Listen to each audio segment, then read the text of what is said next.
पश्चिम Asia में 2 हत्याएँ हुई हैं, एक बेरूत में और एक तेहरान में। और जो है पश्चिम एशिया काफ़ी गर्म है और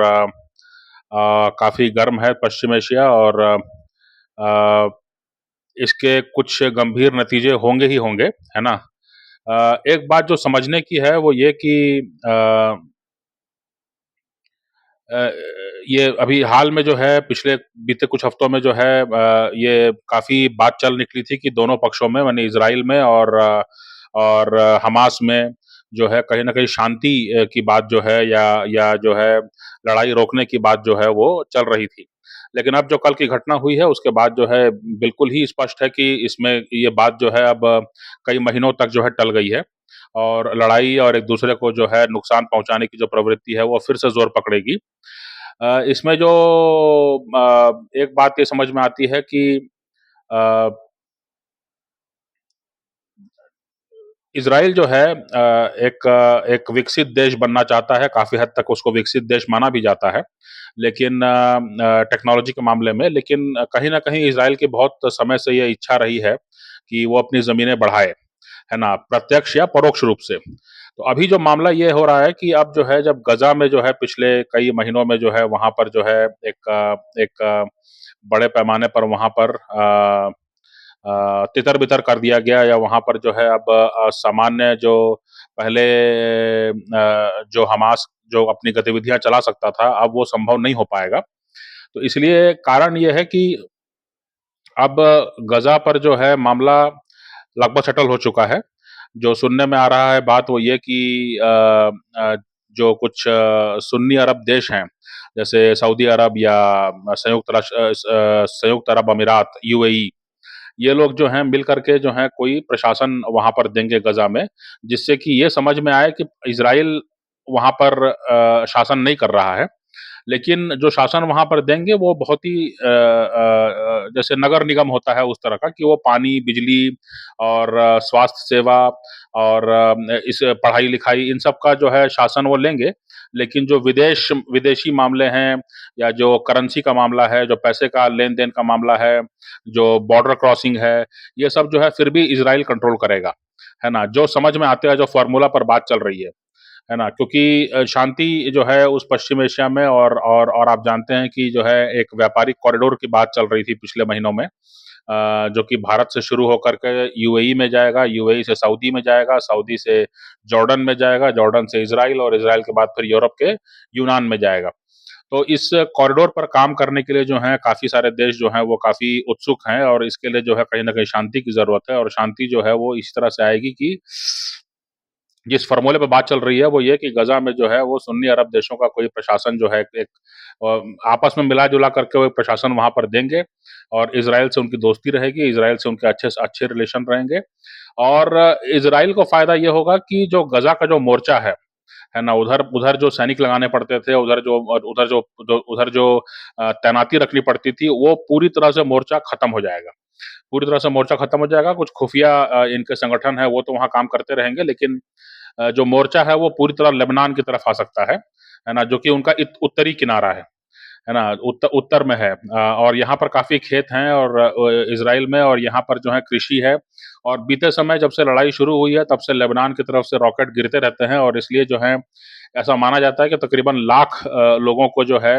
उत्तरी इज़राइल से पलायन करके भीतरी क्षेत्रों में जाना पड़ा है। तो अब जो है इज़राइल चाहेगा कि लेबनान पर जो है ध्यान देकर के लेबनान में कहीं न कहीं जो हिज़्बुल्लाह संगठन का शासन है, उसको पीछे धकेला जाए जिससे कि इज़राइल जो है बचा रहे और एक बफर ज़ोन क्रिएट हो, दोनों के बीच में। तो ये मामले पर जो है अभी जब टकराव बढ़ा है और अभी जब ये मामला आगे बढ़ा है, जब बेरूत में हमला किया है इज़राइल ने और जब तेहरान पे हमला किया है, तो एक तरह की उकसावे की कार्रवाई है और निश्चित तौर पर जो है लेबनान की भूमिका इसमें ज़रूर होगी। कोई भी अगर इज़राइल पर हमला होता है तो और इज़राइल जो है वो उसकी मदद को अमेरिका को आना पड़ेगा। अमेरिका अभी तक भी आ ही रहा है और आगे भी आता ही रहेगा। तो उसमें जो है फिर लेबनान में जो है इज़राइल एक बफर क्षेत्र बना पाएगा, जिससे कि इज़राइल पर हमला करना दोनों तरफ से काफ़ी मुश्किल होगा। गज़ा का क्षेत्र जो है वो सुन्नी अरब प्रशासन में चला जाएगा और इधर जो है लेबनान में जो है यहाँ पर भी कोई ऐसा बहुराष्ट्रीय कोई प्रशासन जो है वो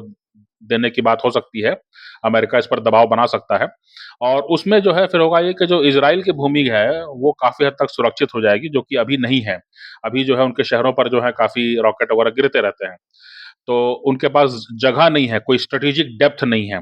है ना? इसलिए जो है ये एक रणनीति पर काम हो सकता है और संभवतः इसीलिए जो है इस लड़ाई को, इस टकराव को बढ़ाया गया है, ये 2 हत्याएँ करके। तो